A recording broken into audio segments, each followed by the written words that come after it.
21 अगस्त 2025। बटा फॉला आज मुझे लग रहा है आज भी आप एब्सेंट हैं, आपके लिए हम रिकॉर्डिंग कर रहे हैं। और टॉपिक चल रहा है फर्स्ट लॉ ऑफ थर्मोडायनेमिक्स का। एक ग्राफ दिया हुआ है, इस तरह का ग्राफ कल के सवालों में भी आप देख चुके हो। It is a closed curve. Closed curve का मतलब it is a cyclic process. इस साइक्लिक प्रोसेस में क्वेश्चन में बता रहे हैं कि गैस पॉइंट ए पर है।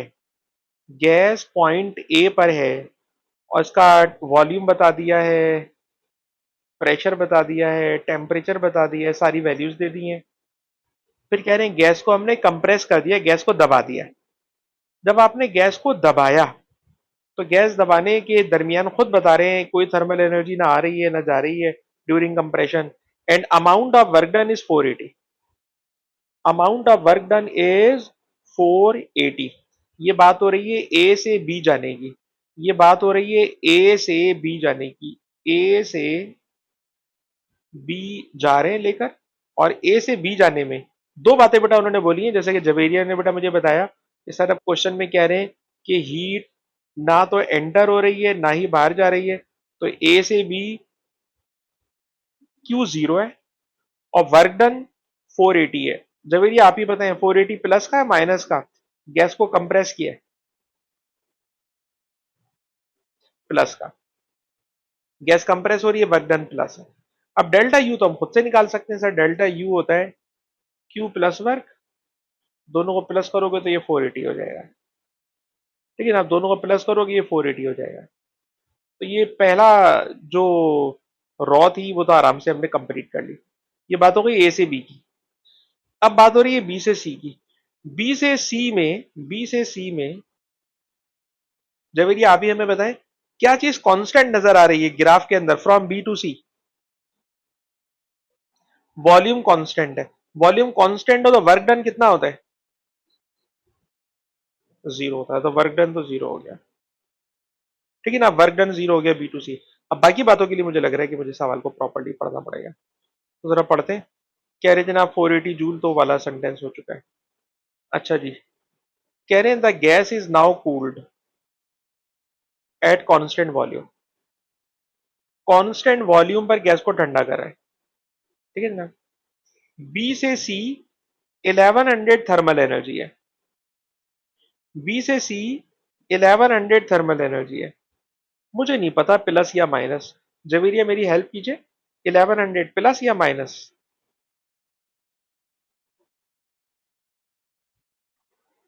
वजह बताइए।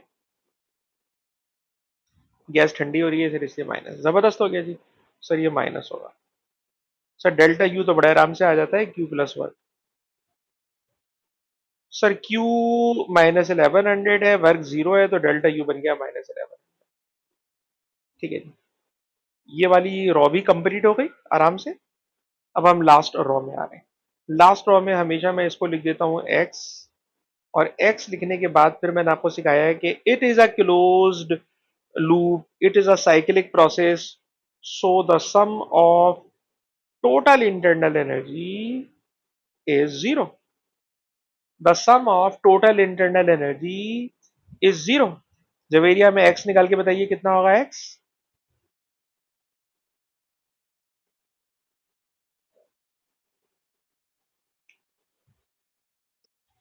Six twenty. तो जवेरिया ने हमें बताया ये आ रहा है 620। जवेरिया आप ही हमें बताएंगे कि C2A क्या चीज कांस्टेंट है? प्रेशर कांस्टेंट हो तो वर्क कैसे निकालते हैं? वर्क कैसे निकालते हैं वर्क? P delta we. ठीक है बेटा, पी डेल्टा वी। अच्छा, पी डेल्टा वी में आप हमें रीड करके बताएं प्रेशर की रीडिंग आपको क्या लग रही है?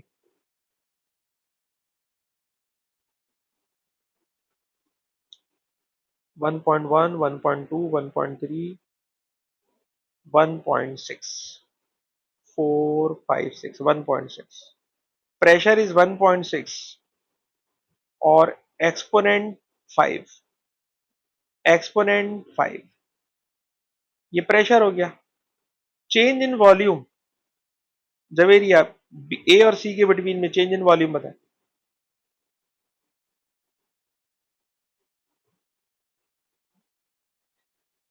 फाइनल वॉल्यूम कितना, चलें ये पढ़ें। या चलें ये वाला वॉल्यूम बताएं, बड़ा वाला वॉल्यूम का नंबर कितना है?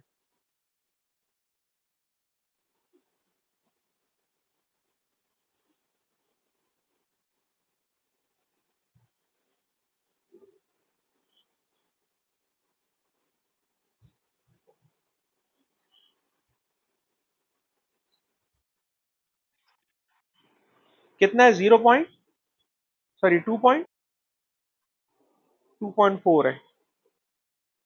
और ये वाला नंबर बेटा पढ़ेंगे कितना है?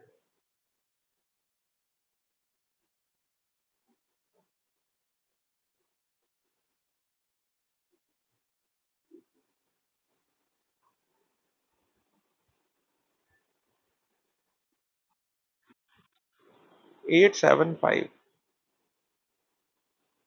ठीक है जी, इन दोनों का डिफरेंस निकाल के बताएं कितना आ रहा है।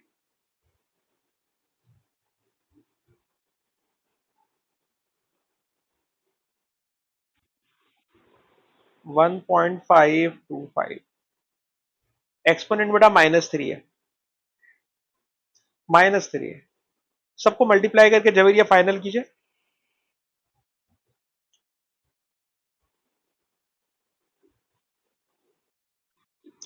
244।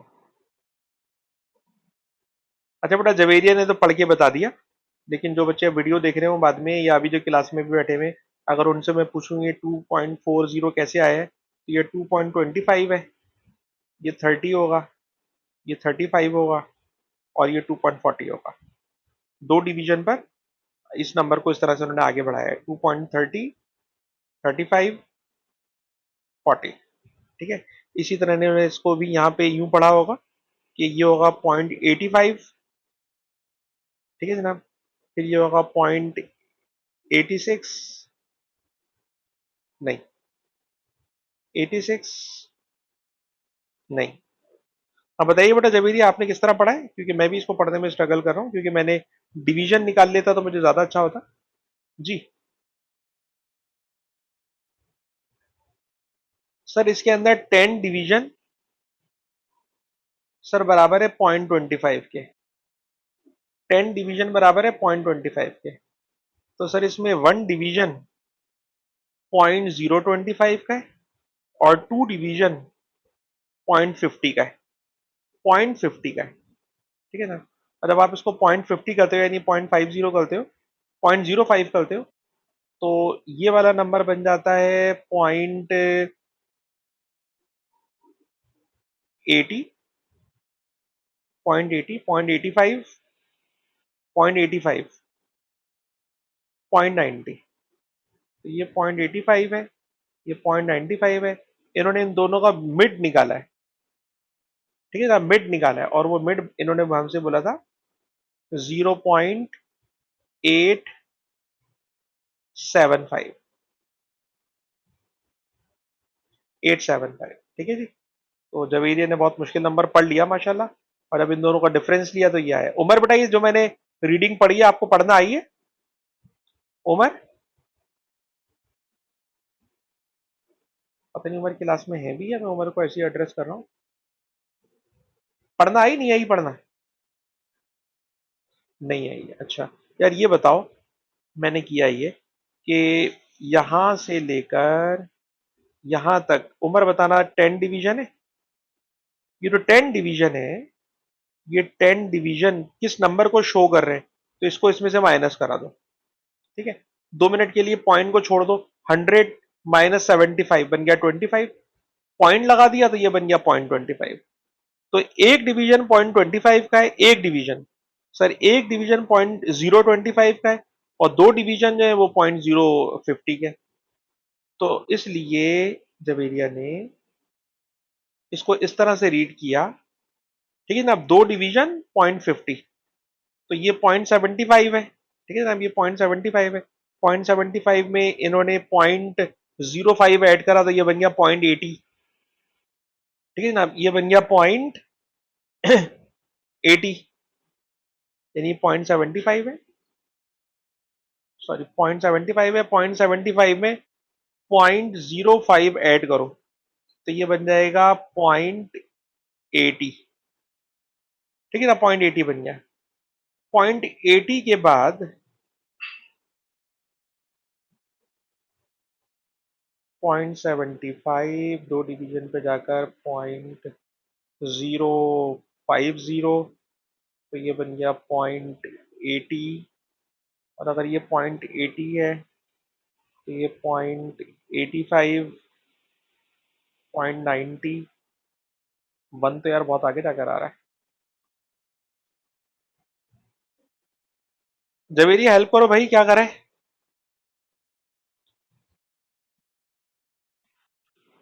कैलकुलेटर में से किया था, मैं कैलकुलेटर के बगैर कर रहा हूँ इसलिए शायद गड़बड़ हो रही है। ठीक है ना? भाई आपने इसी तरीके से कर लिया कि वन डिवीजन बराबर है 0.025। ठीक है।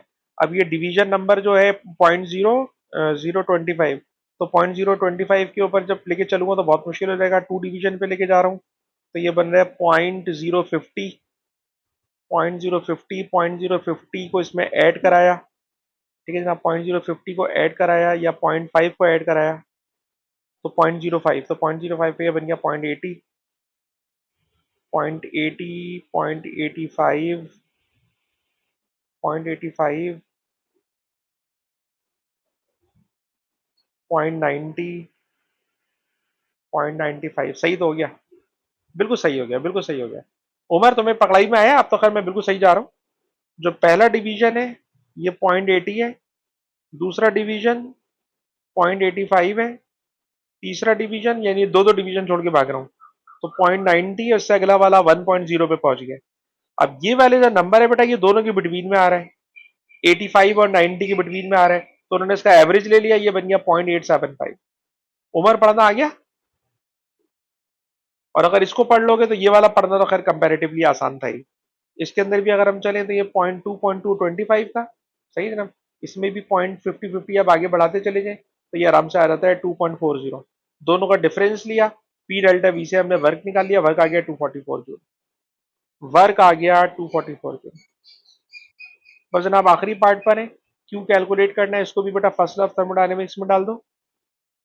Delta U is equal to Q plus work.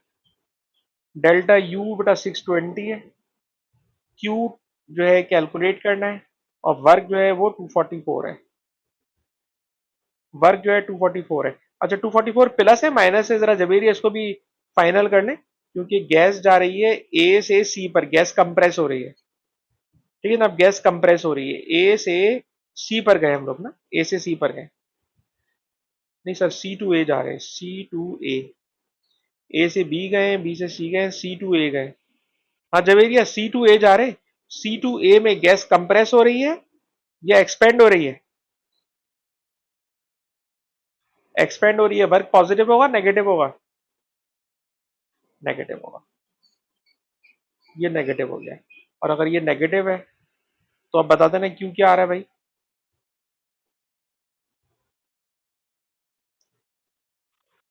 864, और नीचे मार्किंग स्कीम लगी हुई है तो मैच कर लें। 860 आ रहा है इसका। अच्छा अच्छा, इन्होंने 244 को 240 राउंड ऑफ किया हुआ। ठीक है जी, लेकिन जो हमारा आ रहा है 800 के जो हमने लिखा है, ये उन्होंने राउंड ऑफ करके लिखा है, हमने पूरा पूरा लिखा है 244 864, उन्होंने राउंड ऑफ करके इस तरह से लिखा है। लेकिन खैर हमारी वर्किंग इट्स ओके। और इन्होंने राउंड ऑफ क्या किया है, जिस चीज को हमने 0.875 लिया था एक्यूरेसी के साथ, उन्होंने उसको खाली 0.87 लिया है, इसलिए थोड़ा सा डिफरेंट आंसर आ रहा है, थोड़ा सा डिफरेंट आ रहा है। जवेरिया बेटा बहुत अच्छा आपने आंसर किया है, बहुत अच्छा सवाल आपने किया है। ये सवाल हो गया कंप्लीट। अगले सवाल पे जा रहा हूँ। एक और सवाल आपके सामने, अगेन एक हमें चार्ट नजर आएगा, और इस चार्ट को सॉल्व करने के लिए उमर आप मेरे साथ चलना चाहेंगे या मैं फाइक भाई को पकड़ लूं? उमर आप बताएं, अगर आपको लगता है कॉन्फिडेंस आ गया, आप सवाल कर सकते हैं, तो मैं आपके साथ चलूं। उमर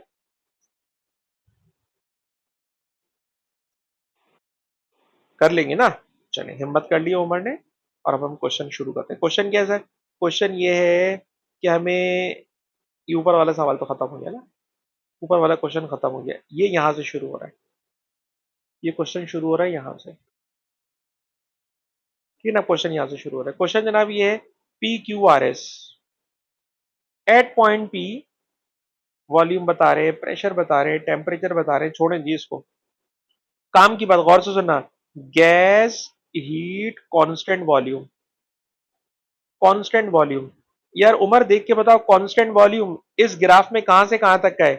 पी से क्यू वाला है, क्यू से आर वाला है, आर से पी वाला है। Where is constant volume? Q से पी। सर ये रहा क्यू, ये रहा पी, पी और क्यू के बिटवीन में वॉल्यूम एक जगह पे रुका हुआ है, तो P to Q, P to Q, P2Q, sir ये रहा P2Q। इसका मतलब मैं ये वाला बॉक्स भरवाने जा रहा हूँ। और इस सवाल में धोखा उन्होंने पता क्या दिया, गौर से सुनना। अभी हम पीछे जितने सवाल करते हुए आए, ठीक है जनाब, सब में इस तरह से हमने फिलिंग की है। एग्जामिनर ने इस क्वेश्चन में फिलिंग आपसे यूं करवा रहा है, फिलिंग यूं करवा रहा है, ख्याल रखिएगा। P2Q, उमर भाई बताइए, P2Q constant volume, P2Q constant volume, बताइए P2Q अगर कांस्टेंट वॉल्यूम है तो वर्क कितना होगा? P2Q कांस्टेंट वॉल्यूम, वर्क होगा 0। ठीक है। थर्मल एनर्जी शुक्र इसने खुद ही लिख के दी हुई है +97। आपने डेल्टा यू निकालना है। डेल्टा यू कैसे निकालेंगे? Sir delta U is equal to Q plus work. ठीक है जनाब। अब 97 प्लस 0, सर ऑब्वियसली 97। इसको तो बेटा मैंने छोड़ दिया। ये P2Q की कहानी खत्म हो गई। उमर भाई ये मुझे बताइए, Q2R, Q2R, यार Q2R देखने की जरूरत ही नहीं है। खुद बता, खुद लिख के दिया है थर्मल एनर्जी 0 है। खुद वर्क लिख के दिया है, खुद लिख के दिया है -42.5 है। तो इसमें डेल्टा यू निकालने में क्या मसला है, खुद ही निकाल लेते हैं। Sir delta U is equal to Q, Q है 0, क्यू है 0 और वर्क है -42.5। तो सर इसमें भी कुछ नहीं है। उमर यार आपके पास सवाल बहुत ही आसान आ गया, ये यहाँ तक पहुंच गया मैं। उमर यार ये बताओ कि R2P, ये वाला एक्स निकालना है। कैसे निकालोगे एक्स, बताओ, तरीका बताओ।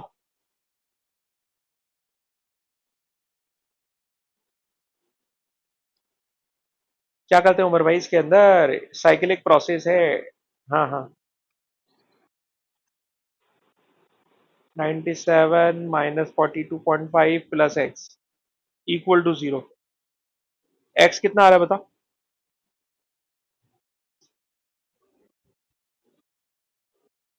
माइनस का 54.5 आ रहा है। ये सवाल तो बहुत ही आसान हो गया यार। अब रह गया थर्मल एनर्जी निकालने से। थर्मल एनर्जी के लिए फर्स्ट लॉ ऑफ थर्मोडायनेमिक्स लगा दो। लगाना first law of thermodynamics. Sir first law of thermodynamics होता है delta U Q plus work. Delta you अभी आपने बताया 54.5 है। वर्क दिया हुआ है, क्यू निकालना है। ठीक है ना, क्यू निकालना, बताइए बेटा क्यू क्या आ रहा है उमर? -17.5। नीचे मैंने मार्किंग स्कीम कॉपी पेस्ट की हुई है, मैच कीजिए। यही आ रहा है? नहीं, मैंने सर मार्किंग स्कीम मैंने अटैच नहीं की। ठीक है, ये सवाल खत्म हो गया। ये शीट भी खत्म हो गया। अरे शीट में अब और कोई सवाल है ही नहीं। ठीक है ना, अब ये शीट खत्म हो गई है। उमर भाई आपके लिए सवाल बहुत ही आसान निकला है। ठीक। अच्छा, अब हम जा रहे हैं कल वाली शीट पर। ये कल वाली शीट है। इस कल वाली शीट में एक सवाल सॉल्व कर रहे थे, करते करते एक सवाल पे मैंने रोक दिया था कि भाई मैं नहीं करा रहा। वो ये वाला सवाल था। ठीक। अब तो 4-5 सवाल कर चुके हैं, इसलिए अब इस सवाल को हमें कर लेना चाहिए। ठीक। चलिए जनाब, इस सवाल को देखते हैं। और इस सवाल में क्या उन्होंने मुश्किल बात की है वो भी अभी मैं आपको बताता हूँ। देखिए सर, कल इस सवाल को जब हम लोग कर रहे थे, पहले रिवीजन करा रहा हूँ। तो अगर हम बात करें ए से बी की, ए से बी, सर ए से बी, ये रहा ए, ये रहा बी। सर ए से बी में प्रेशर कांस्टेंट है। और अब कांस्टेंट प्रेशर होता है तो कांस्टेंट प्रेशर पे वर्क पी डेल्टा वी से निकालते हैं। आपने पी डेल्टा वी से वर्क निकाल लिया था, इट इज 19.2, कल ये निकाल लिया था। तो 19.2 तो हमने आराम से लिख लिया था। फिर हमने लगाया था first law of thermodynamics, delta U निकालना था।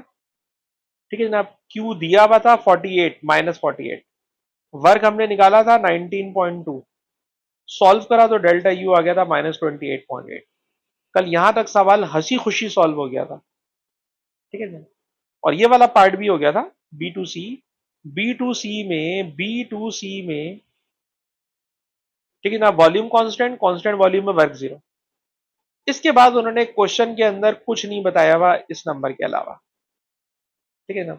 अब ये सवाल, ईमानदारी की बात है, जो बहुत अच्छे स्टूडेंट होते हैं ना, बहुत ही सुपर, वो स्टूडेंट भी यहाँ पे उनका हाथ रुक जाता है। वो बोलते हैं सर अब क्या करना है बताएं। तो इस क्वेश्चन में जो काम की बात है, बहुत ज्यादा काम की बात, वो क्या है तो जरा सुनना।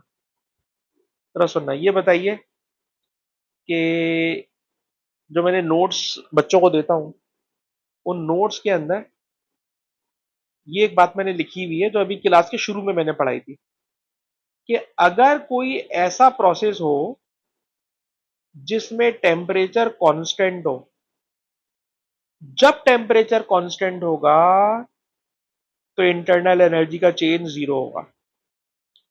अगर किसी जगह किसी प्रोसेस में टेम्परेचर कांस्टेंट है, इंटरनल एनर्जी का चेंज जीरो होगा। सर वजह बताइए।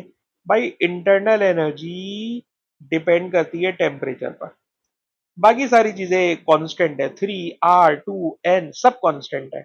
टेम्परेचर ज्यादा तो इंटरनल एनर्जी ज्यादा, टेम्परेचर कम तो इंटरनल एनर्जी कम, टेम्परेचर का चेंज जीरो तो इंटरनल एनर्जी का चेंज जीरो। बस ये काम की बात है। और अगर ये काम की बात आप इस सवाल में ढूंढे तो क्वेश्चन सॉल्व हो जाता है। ठीक है जी। इस क्वेश्चन में बड़ा गौर से पढ़िएगा जो बात अब मैं पढ़वाने जा रहा हूं। अच्छा, इस क्वेश्चन में जो एग्जामिनर ने एक बदतमीजी की है वो भी मैं आपको बता दूं। बदतमीजी का मतलब होता है कि ऐसी बात जिसको मैं समझता हूं कि स्टूडेंट उस तक पहुंच ही नहीं सकता। वो ये कि स्टूडेंट कभी भी एग्जाम में क्वेश्चन सॉल्व करेगा तो पहले वो ये वाले बॉक्स फिल करेगा, फिर वो ये वाले बॉक्स फिल करेगा, फिर वो ये वाले बॉक्स फिल करेगा। ठीक है। ये कॉमन सेंस की बात है। कॉमन सेंस ये कहता है कि पहले फर्स्ट रॉ, फिर सेकंड रॉ, फिर थर्ड रॉ। इस क्वेश्चन में क्या बदतमीजी है सुने। फर्स्ट रॉ तो आराम से भर जाती है, सेकंड रॉ को आप कुछ भी कर लें, दुनिया में कोई इंसान नहीं भर सकता, नहीं भर सकता। फर्स्ट के बाद सेकंड रॉ पूरी दुनिया में कोई स्टूडेंट नहीं भर सकता। ये सवाल की बदतमीजी है। ठीक है। अब जरा थर्ड रॉ में आइएगा और खुद सोचिए एग्जाम में अगर ये सेकंड रॉ ना भरी जा रही हो तो वहीं पे स्टूडेंट को पसीने आना शुरू हो जाएंगे, परेशान होना शुरू हो जाएगा, बोलेगा यार पता नहीं क्या हो रहा है, मुझसे क्यों नहीं हो रहा। तो ये सवाल की खराबी है। अब मैं थर्ड रॉ में आ रहा हूं। थर्ड रॉ है बेटा C2A। थर्ड रॉ है C2A। अब जरा गौर से सुनिएगा। कह रहे हैं कह रहे हैं कि गैस को हमने गर्म किया कांस्टेंट वॉल्यूम पर 2 सी तक पहुंच गए, सी तक पहुंच गए। सी के बाद सी के बाद आखिर में गैस एक्सपेंड हो रही है कांस्टेंट टेम्परेचर पर, कांस्टेंट टेम्परेचर पर। सी के बाद गैस एक्सपेंड हो रही है कांस्टेंट टेम्परेचर पर और ओरिजिनल प्रेशर पे वापस आ जाती है, वॉल्यूम पे वापस आ जाती है, पॉइंट ए पर वापस आ जाती है। यानी सी से ए तक आने में टेम्परेचर कांस्टेंट है। और आपको पता है अगर सी से ए आने में टेम्परेचर कांस्टेंट है तो इंटरनल एनर्जी का चेंज जीरो होगा। ठीक है। तो मैं इस सवाल में जो ऑब्जेक्शन कर रहा हूं वो ये कि दुनिया का हर स्टूडेंट पहले इस रॉ को भरेगा और अब इस रॉ को नहीं भर पाएगा तो यहीं पे वो सवाल ड्रॉप कर देगा। जबकि इस सवाल के अंदर सेकंड रॉ दुनिया में कोई नहीं भर सकता, थर्ड रॉ में पहले आना होगा। और थर्ड रॉ में कैसे आ रहा हूं। अगर बता रहा है कि टेम्परेचर कांस्टेंट है C2A तो इंटरनल एनर्जी का चेंज जीरो होगा। और सर अगर इंटरनल एनर्जी का चेंज जीरो हो गया तो अब सवाल में कुछ भी नहीं रह जाएगा। कैसे। सर पूरे साइकिलिक प्रोसेस में ये वाला एक्स निकालना है। कैसे निकलेगा ये वाला एक्स। तो हम आपको पढ़ा चुके हैं 28.8 plus X plus zero equal to zero. और इसमें से एक्स निकालोगे तो सर एक्स का आंसर आएगा +28.8, +28.8 आएगा। ठीक है ना। अब ये +28.8 जो आया है इसमें पहले ये लिखना है फिर ये आएगा, पहले ये लिखना है फिर ये आएगा। ये सवाल की खराबी थी जिसकी वजह से मैंने कल इस सवाल को छोड़ दिया था। अब बाकी बॉक्स भरना कोई इतना मुश्किल काम नहीं होगा। कैसे। अब सवाल पढ़े बगैर भी आप भर सकते हैं। ठीक है जनाब, जरा देखिएगा। अगर कोई बच्चा बोले सर मुझे ये भरना है पहले तो मैं आपको भरवाता हूँ। इसको पहले इरेज कर दिया मैंने। और जरा देखिएगा। Sir delta U is equal to Q plus work. ठीक है ना। सर वर्क है जीरो, इंटरनल एनर्जी है 28.8, क्यू मालूम करना है। तो सर क्यू आ गया 28.8, क्यू आ गया 28.8 प्लस का। इसी तरह C2A में आ जाए, C2A में आ जाए। सर C2A में भी तकरीबन यही सिचुएशन है, डेल्टा U 0 है, Q सर कैलकुलेट करना है, वर्क -31.6। सर ये -31.6 उधर लेके जाए तो सर ये बन जाएगा +31.6। ये बन गया बेटा +31.6। ये सवाल हो गया कंप्लीट। तो इस क्वेश्चन में मान लें कि ये सवाल एक बदतमीज सवाल है।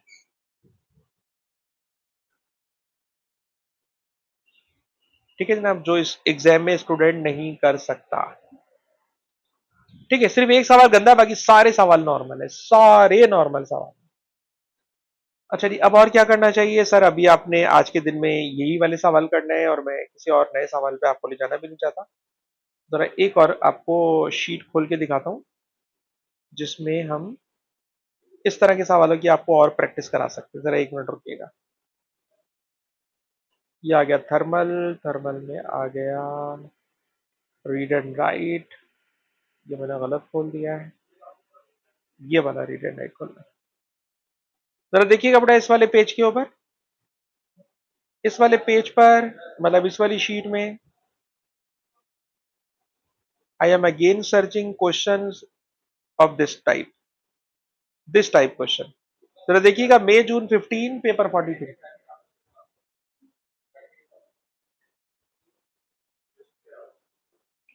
मई जून 15 पेपर 43। क्वेश्चन का पहला part, what is internal energy? What is internal energy? Sumana, internal energy की डेफिनेशन सुनाओ।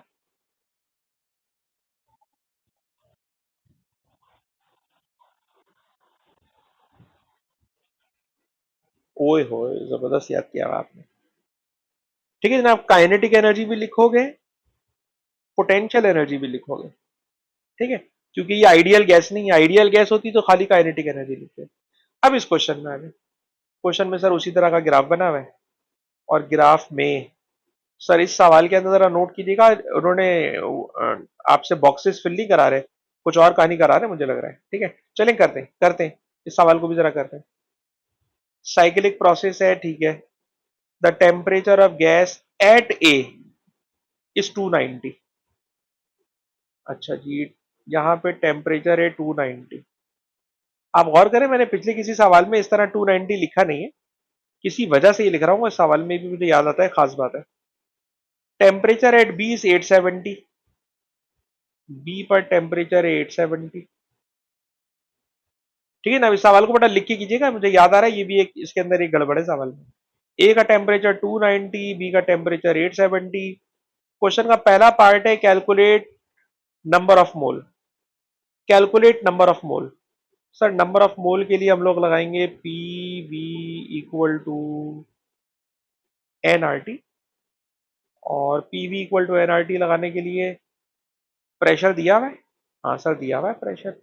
आप ए वाली वैल्यूज यूज कर लें या बी वाली वैल्यूज यूज कर लें, आपकी मर्जी है। मैं ए वाला पॉइंट यूज कर रहा हूँ, ए वाला पॉइंट। ए वाले पॉइंट में जवेरिया बेटा, आपने पिछले इतने मुश्किल पॉइंट को इतने अच्छी तरीके से पढ़ लिया है, हम आपको ही तंग करते हैं। और जवेरिया बताएंगे इस पॉइंट ए पर प्रेशर कितना है? इस पॉइंट ए पे बेटा प्रेशर कितना है? ए पर प्रेशर रीड करके बताइए ग्राफ पेपर से।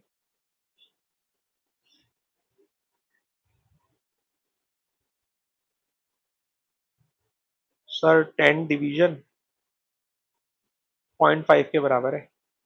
सर 1 डिवीजन 0.05 के बराबर है।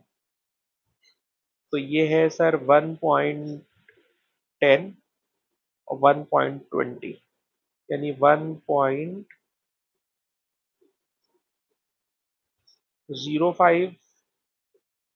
1.1, ये 1.1 है, 1.15, ये 1.2 है। ये नंबर बेटा 1.2 है। क्या पढ़ना आया? 10 डिवीजन 0.5 के बराबर, तो एक डिवीजन 0.05, 0.05 का मतलब ये वाला नंबर है 1.05, देन 1.10। 1.15, 1.20, तो ये 1.20 यानी 1.2 है। सही जनाब, तो प्रेशर है बेटा 1.2। एक्सपोनेंट कितना है सर? एक्सपोनेंट 5 है। वॉल्यूम पढ़ के बता सर, वॉल्यूम तो बड़ा सिंपल है, 4 एक्सपोनेंट -3। नंबर ऑफ मोल निकालना है, आर आपको पता है, टेम्परेचर आपको पता है। सॉल्व करके कोई बच्चा हमें बताए नंबर ऑफ मोल कितने आ रहे हैं।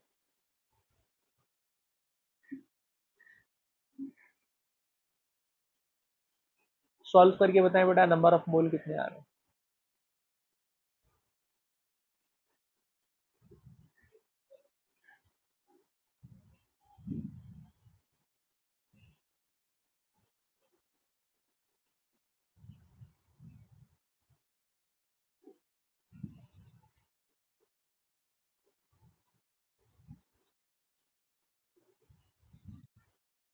कितने आ रहे हैं भाई?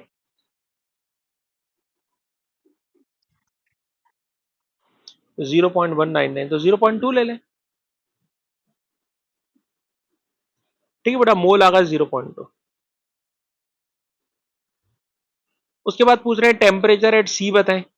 यानी ए का टेम्परेचर दिया हुआ है, बी का टेम्परेचर दिया हुआ है, सी का टेम्परेचर पूछ रहा है।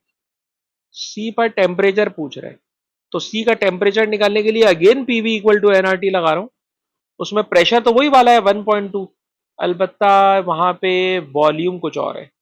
सी पर बेटा वॉल्यूम कुछ और है, और नंबर ऑफ मोल की जगह डाल दूंगा 0.2। और अब मैंने यहाँ पे इसका टेम्परेचर कैलकुलेट करना है। यहाँ पे बेटा मैंने इसका टेम्परेचर कैलकुलेट करना है, प्रेशर वही है। ठीक है, आप PV equal to N R T से भी नया टेम्परेचर निकाल सकते हैं, और कोई बच्चा चाहे तो P one V one upon T one, P two V two upon T two, उससे भी टेम्परेचर निकाल सकता है। प्रेशर तो कांस्टेंट है, प्रेशर को कैंसिल आउट कर दीजिएगा, वॉल्यूम की डिफरेंट रीडिंग से टेम्परेचर निकाल सकते हैं। तो आपकी मर्जी है, आप जिस मेथड से चाहे निकाल के दें। अलबत्ता फाइनल वॉल्यूम कितना है, फाइनल वॉल्यूम बेटा जरा पढ़ने की कोशिश करते हैं। फाइनल वॉल्यूम बेटा पढ़ने की कोशिश करते हैं। ये है 7.1, 7.2, 7.3, 7.4, 0.5, 0.6, 0.7, 7.7 है। 7.7 एक्सपोनेंट -3। हाँ बेटा, कोई बच्चा मुझे टेम्परेचर बताए, सी का टेम्परेचर कितना आ रहा है।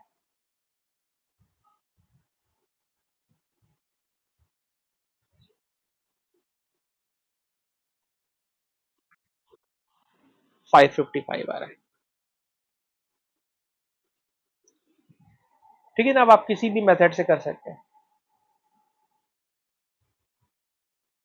अच्छा, यहां तक अगर नोट किया जाए तो सर सवाल में कोई खास बात आई नहीं। ये तो सर सीधा सीधा आपने पीवी इक्वल टू एनआरटी 2 दफा अप्लाई किया, और 2 दफा अप्लाई करके आपने सॉल्व कर लिया। अब जनाब ये क्वेश्चन आपके सामने अब असली वाला आ रहा है। Explain why the change from C to A. C to A, C से ए जाना है, सी से ए जाना है। सी का टेम्परेचर आप निकाल चुके हो, 555 है, और सी से ए पे जा रहे हो। ए पे टेम्परेचर 870 है। नहीं नहीं सर, हम जा रहे हैं सी से ए पर, सी से ए पर। ठीक है ना, सी से ए पर। सर सी से ए पे जा रहे हैं तो ए का टेम्परेचर 290 है। 555 से 290 की तरफ जा रहे हैं। अब आपने इस टेम्परेचर को सामने रखते हुए आपने कमेंट्री करनी है वर्क पर और इंटरनल एनर्जी के चेंज पर। बस ये सवाल की खास बात है। ठीक है ना, अब सी से ए आपने कमेंट्री करनी है, एक्सप्लेन करनी है कि वर्क और चेंज इन इंटरनल एनर्जी।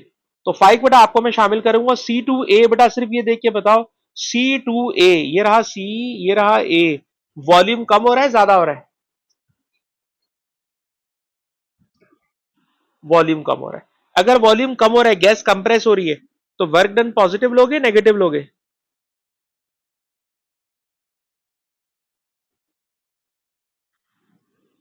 बिल्कुल सही आपने बताया सर, गैस कंप्रेस हो रही है तो work is positive. Sir work positive है। ठीक है ना, वर्क पॉजिटिव है।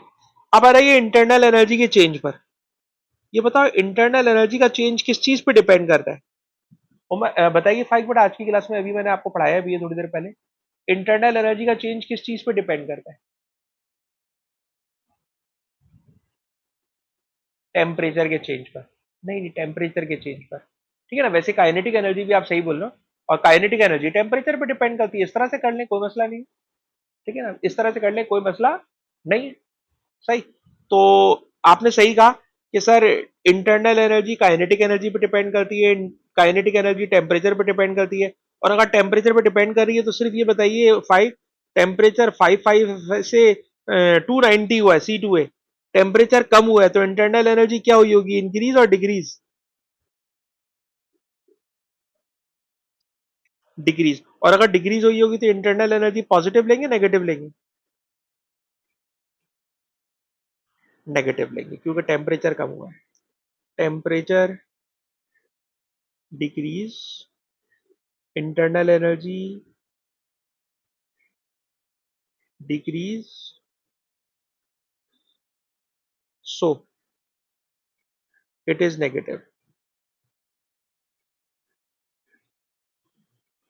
ठीक। सर इसमें बताना क्या है, एक्सप्लेन क्या करना है? भाई एक्सप्लेनेशन ये होती है कि उसने कहा है एक्सप्लेन करना है आपको इस C2A में वर्क पे कमेंट्री करनी है और इंटरनल एनर्जी पे कमेंट्री करनी है। एक्सप्लेन करना है C2A वर्क कैसा हुआ है और C2A इंटरनल एनर्जी का चेंज कैसा हुआ है। ठीक है जनाब, तो आप इसका आंसर क्या लिखोगे? Gas compressed, so work is positive. ये वर्क के ऊपर कमेंट्री हो गई।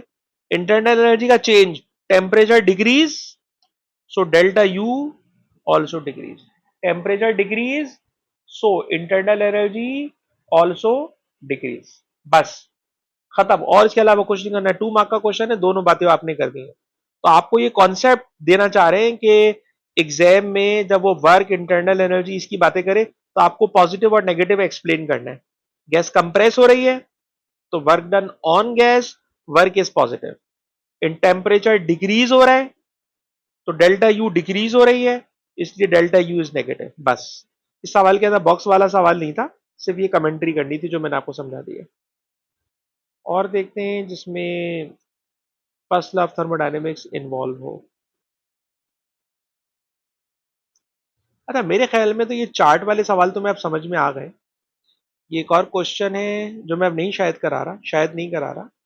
क्वेश्चन नंबर 14 नहीं करा रहा।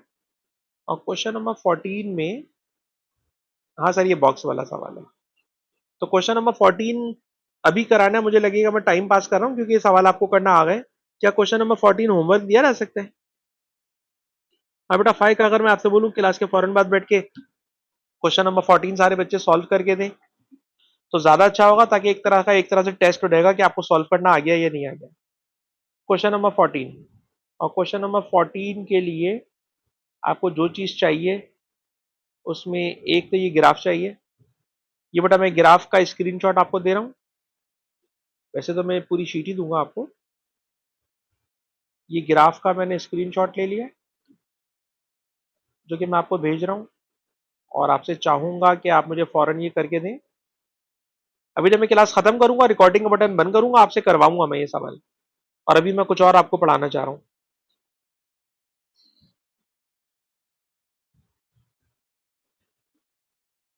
ये सवाल बेटा आप सारे स्टूडेंट ने मुझे अभी करके दिखाना है।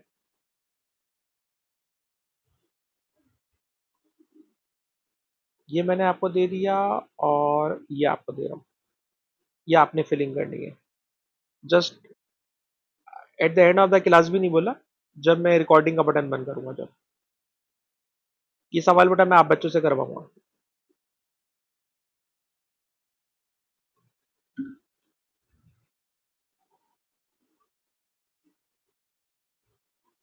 ठीक है जी, रिकॉर्डिंग का बटन बंद करने के बाद ये बच्चे आप मुझे सवाल करके देंगे। अच्छा जी, अब मैं और क्या पढ़ाना चाहता हूँ? पढ़ाना बेटा मैं ये चाहता हूँ कि फर्स्ट लॉ ऑफ थर्मोडायनेमिक्स से एग्जाम में एक तो वो ग्राफ वाले सवाल आते हैं, एक और सवाल ऐसा है जो कि एग्जाम में आपको बार बार मिलेगा।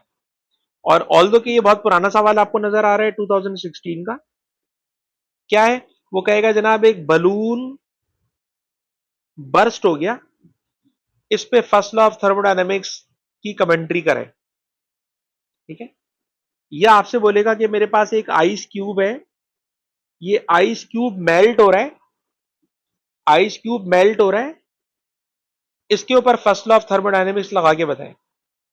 और ये 3 मार्क्स के क्वेश्चन है। ठीक है जनाब, तो इस तरह के 3 सवाल हैं जो कि आपको लेटेस्ट पेपर में भी नजर आएंगे कि फर्स्ट लॉ ऑफ थर्मोडायनेमिक्स आपने लगाना है। ठीक, और आपने बताना है कि बताइए इंटरनल एनर्जी इंक्रीज हुई है, डिक्रीज हुई है या कांस्टेंट है। ठीक है जनाब, और उसके अंदर आप देखिए ना, इंटरनल एनर्जी, हीट और वर्क, ये तीनों अल्फाज किस में आते हैं सर? ये तीनों अल्फाज आते हैं फर्स्ट लॉ ऑफ थर्मोडायनेमिक्स में, हीट, वर्क और इंटरनल एनर्जी। क्वेश्चन में अगर आपको ये 3 वर्ड्स नजर आ रहे हैं तो इसका मतलब है कि एग्जामिनर आपसे बात करना चाह रहे हैं फर्स्ट लॉ ऑफ थर्मोडायनेमिक्स की। तो ये इस तरह का क्वेश्चन बेटा एग्जाम में बार बार आता है, और मैं चाहता हूं कि आप इस क्वेश्चन को भी याद करें। तो चलिए जनाब, इस क्वेश्चन को मैं आपके साथ एक्सप्लेनेशन में लेके जा रहा हूं। ठीक, तो सबसे पहला क्वेश्चन देखिएगा, ये बताइए कि आपके पास बचपन में सारे बच्चों ने बलून से खेला होता है, टॉय बलून है, और बाज़ औक़ात खेलते खेलते एकदम से वो बर्स्ट हो जाता है। जब वो एकदम से बर्स्ट हो जाता है तो 3 बातों पे जरा कमेंट्री करनी है, डेल्टा यू, क्यू और वर्क। ठीक है ना, 3 बातों पे कमेंट्री करनी है। तो गौर से सुनिएगा, किसी बच्चे को शामिल करना पड़ेगा। फाइक बेटा आप आ जाए मेरे साथ। फाइक, यार ये बताओ, जब बलून बर्स्ट होता है, आप खेल रहे थे, खेलते खेलते हाथ में से बलून बर्स्ट हो गया, तो क्या आपने खेलते हुए, ठीक है ना, बलून एकदम से बर्स्ट हुआ, तो क्या कोई फ्लेम पे रख दिया था या ऐसे ही बर्स्ट हो गया? जब आप ऐसे ही बर्स्ट होता है सर, तो नो थर्मल एनर्जी चेंज। ठीक है जनाब, क्यू तो जीरो होगा, हीट ना आ रही है ना हीट जा रही है, तो क्यू तो हो गया जी जीरो। अच्छा भाई, यार ये बताओ, जब बलून बस्ट हो जाता है तो बलून में इतनी सी वॉल्यूम में गैस बंद हुई हुई थी, जब बलून बर्स्ट हो जाता है तो गैस एक्सपेंड हो जाती है या कंप्रेस हो जाती है? गैस एक्सपेंड हो गई, तो वर्क पॉजिटिव होगा नेगेटिव होगा? नेगेटिव होता है, जब गैस एक्सपेंड होती है तो वर्क नेगेटिव होता है। ठीक है ना, ये वाली बात लिखेंगे, कैसे लिखेंगे अभी लिख के भी दिखाऊंगा मैं, पर पहले तीनों बातें जरा बारी बारी कर लूं आपके साथ। ठीक है जनाब, तो गैस एक्सपेंड हुआ है, गैस एक्सपेंड हो गई है, तो it is work done by gas. ठीक है जनाब, सो डेल्टा डब्ल्यू या वर्क इज नेगेटिव। अच्छा अब आ जाइए इंटरनल एनर्जी में, इंटरनल एनर्जी में आ जाए। ठीक है ना सर, इंटरनल एनर्जी क्या होती है? सर इंटरनल एनर्जी होती है काइनेटिक एनर्जी और पोटेंशियल एनर्जी का सम। काइनेटिक एनर्जी और पोटेंशियल एनर्जी का सम। ठीक है, ये बताइए, अगर कभी भी किसी गैस को एक्सपेंड करें तो, बल्कि ये वाली बात अगर आपने एक्सपीरियंस की हो तो ज्यादा अच्छी बात होगी, कि अगर आप किसी गैस को दबाएं, ठीक है ना, साइकिल के ट्यूब के अंदर आप हवा भर रहे हैं किसी पंप से, जब आप हवा भर चुके हैं तो पंप को हाथ लगा के देखिएगा, पंप गर्म हो जाएगा ठंडा हो जाएगा? जब आप सर गर्म हो जाता है, गैस को कंप्रेस करते हैं तो गैस हमेशा गर्म हो जाती है, और जब कभी गैस एक्सपेंड होती है ना तो गैस ठंडी हो जाती है। गैस ठंडी हो जाती है, और अगर गैस ठंडी हो गई तो ऑब्वियसली इंटरनल एनर्जी आपको पता है टेम्परेचर पे डिपेंड करती है। और सर अगर वो इंटरनल एनर्जी टेम्परेचर पे डिपेंड करती है, तो टेम्परेचर पे डिपेंड करने का मतलब इंटरनल एनर्जी भी डिक्रीज हो जाएगी, डिक्रीज हो जाएगी। और डिक्रीज होने का मतलब internal energy will be negative. ठीक है, अच्छा कुछ टीचर इसको इस तरह से समझाते हैं कि भाई डेल्टा यू को ना फर्स्ट लॉ ऑफ थर्मोडायनेमिक्स से निकाल लो। फर्स्ट लॉ ऑफ थर्मोडायनेमिक्स से निकालो डेल्टा यू को। सर हीट ना आ रही है ना जा रही है, वर्क नेगेटिव है। सर अगर वर्क नेगेटिव है तो डेल्टा यू भी नेगेटिव ही होगा, क्योंकि ये फैक्टर तो जीरो हो गया। अगर वर्क नेगेटिव है तो डेल्टा यू भी नेगेटिव होगा, डेल्टा यू भी नेगेटिव होगा। और अगर डेल्टा यू नेगेटिव होगा तो delta U will decrease, delta U will decrease. ठीक है, मैं आखिरी दफा इस बात को रिपीट कर रहा हूं और फिर आपको दिखाता हूं कि इसको आंसर मार्किंग स्कीम में किस तरह से लिखना है, एग्जाम में किस तरह से लिखना है। दोबारा गौर से सुनिएगा और फाइक आप ही मुझे एक्सप्लेन करेंगे। सर जब टॉय बलून सडनली बर्स्ट होता है तो नो हीट एनर्जी चेंज, ना हम हीट दे रहे हैं ना हम हीट निकाल रहे हैं, Q is zero. Sir gas expand हो रही है, so work is negative, and if work is negative then delta U is negative. और डेल्टा यू का नेगेटिव होना, असल में सवाल यह है कि इंटरनल एनर्जी बताएं इंक्रीज होगी, डिक्रीज होगी या कांस्टेंट रहेगी। तो इसका आंसर है इंटरनल एनर्जी डिक्रीज हो जाएगी, इंटरनल एनर्जी डिक्रीज हो जाएगी। जब टॉय बलून बर्स्ट होता है तो गैस की, एयर की इंटरनल एनर्जी डिक्रीज हो जाती है, इंटरनल एनर्जी डिक्रीज हो जाती है। फाइक बेटा ये बताइए, आप खेल रहे थे बलून से बचपन में, टॉय बलून बर्स्ट हो गया, सिर्फ ये बताएं इंटरनल एनर्जी इंक्रीज हो गई होगी या डिक्रीज हो गई होगी जब टॉय बलून बर्स्ट होता है? डिक्रीज होने की फिर वजह बताइए, हीट और वर्क को सामने रखते हुए। हाँ हाँ बोले बोले।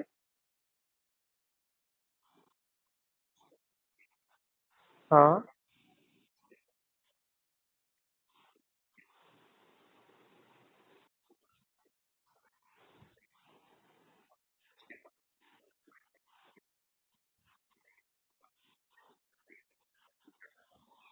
ठीक है, अब जरा इसको पढ़िएगा बेटा। कह रहे हैं सर कोई हीट बलून के अंदर ना आई है ना गई है, इसलिए हीट तो हो गई जीरो। अरे जनाब सर गैस एक्सपेंड हुई है, एयर एक्सपेंड हुई है, तो it is work done by gas, so work is negative. When work is negative then internal energy is negative, and if internal energy is negative it means internal energy decrease। ठीक है। अच्छा toy balloon burst होने के अलावा ना वो गाड़ी का टायर भी बर्स्ट करवाएगा। समटाइम सवाल में कहेगा जनाब एक टायर बर्स्ट हो गया मेरी कार का, कमेंट्री करें। ठीक है जनाब, एक सवाल तो ये हो गया। अच्छा अब जरा एक दूसरे सवाल पर आ जाए। कह रहे जनाब मेरे पास एक आइस क्यूब था, ये आइस क्यूब किसी जगह रखा हुआ है, रखे रखे मेल्ट हो गया। जब मेल्ट हो गया तो अब इसके ऊपर भी आपको बताना है इंटरनल एनर्जी इंक्रीज डिक्रीज या क्या। तो गौर से सुनिएगा। यार ये बताओ कि जब आइस मेल्ट होती है, किसी बच्चे को शामिल करना चाहूंगा। जवेरिया बेटा आप आइएगा मेरे साथ। जवेरिया मुझे ये बताइए, जब आइस मेल्ट होती है तो उसका वॉल्यूम इंक्रीज हो जाता है या डिक्रीज हो जाता है?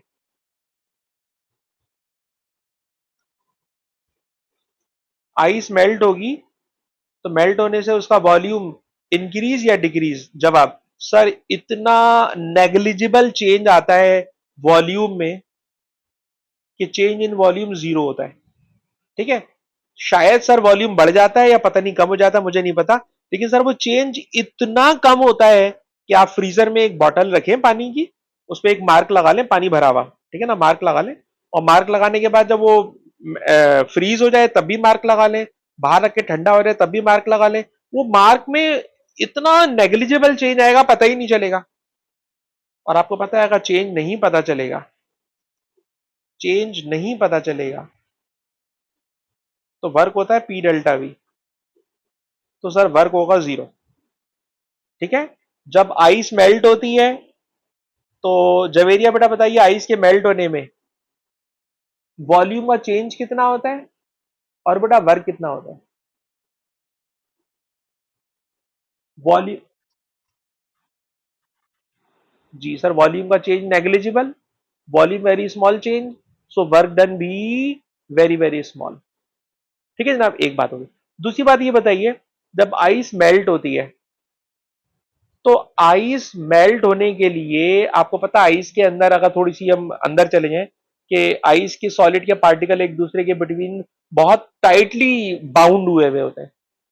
जब टाइटली बाउंड हुए हुए होते हैं, टाइटली बाउंड हुए हुए होते हैं, सही जनाब, तो उनके बिटवीन इंटरमॉलिक्यूलर स्पेस को बढ़ाने के लिए हीट तो देना पड़ेगी। बर्फ बगैर हीटिंग के मेल्ट नहीं होता। बर्फ बगैर हीटिंग के मेल्ट नहीं होता। वो एटमॉस्फेयर से, सराउंडिंग से हीट एब्जॉर्ब करता है। हीट एब्जॉर्ब करता है। और आपको पता है, अगर हीट किसी सिस्टम में एब्जॉर्ब हो रही हो, अगर किसी सिस्टम में हीट एब्जॉर्ब हो रही हो, तो क्यू पॉजिटिव लेते हैं। जब आइस मेल्ट होती है तो आइस सराउंडिंग से हीट एब्जॉर्ब करती है। हीट एब्जॉर्ब हो रही है, इसलिए क्यू पॉजिटिव होगा। और सर अब क्यू पॉजिटिव होगा तो इंटरनल एनर्जी का चेंज भी पॉजिटिव होगा। और इंटरनल एनर्जी का चेंज पॉजिटिव होने का मतलब इंटरनल एनर्जी इंक्रीज हो जाएगी। दोबारा रिपीट कर रहा हूं। सर जब आइस मेल्ट होती है ना, तो change of volume, work done, negligible, zero. Ice absorb करती है heat from surrounding, so Q is positive. Sir when Q is positive then delta U is positive, और डेल्टा यू पॉजिटिव है तो internal energy increase होगी। Javeria commentary कीजिए, ice cube melt हो गया, internal energy increase, decrease और remain same.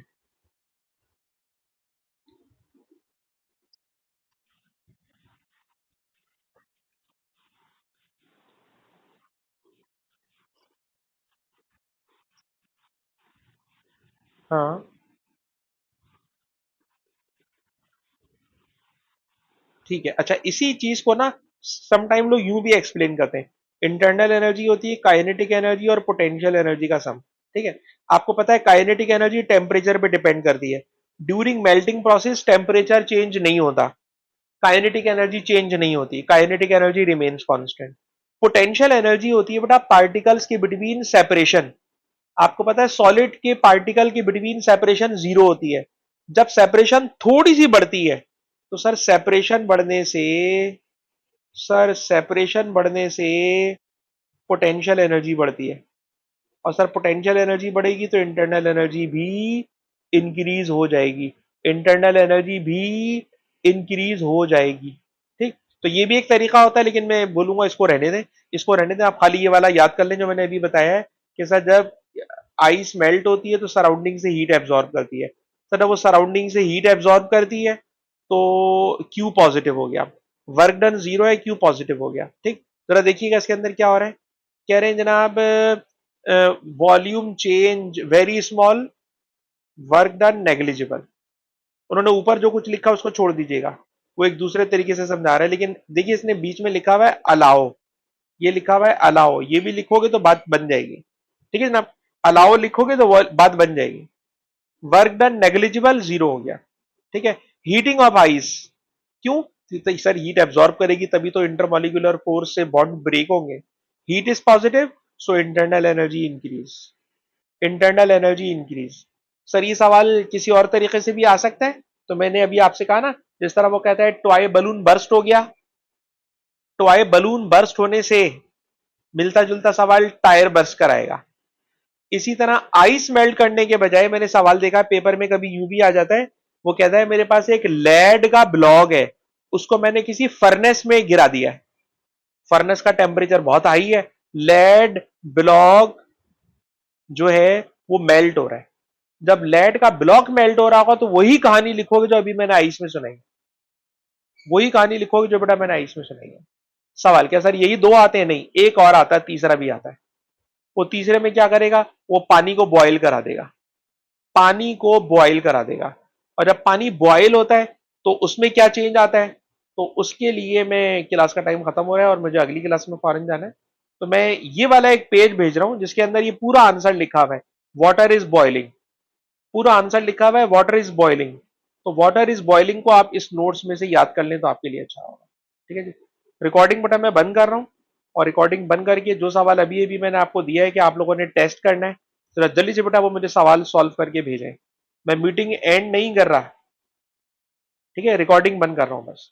ये जो बेटा मैंने ऊपर सवाल दिया है, दिस वन, सारे बच्चे बेटा मुझको ये सवाल सॉल्व करके अभी अभी दिखाएं। ये फर्स्ट लॉ ऑफ थर्मोडायनेमिक्स का एक तरह से टेस्ट हो रहा है। रिकॉर्डिंग बेटा बंद कर रहा हूँ। खोला बेटा, ये मैंने आपके लिए रिकॉर्डिंग की है।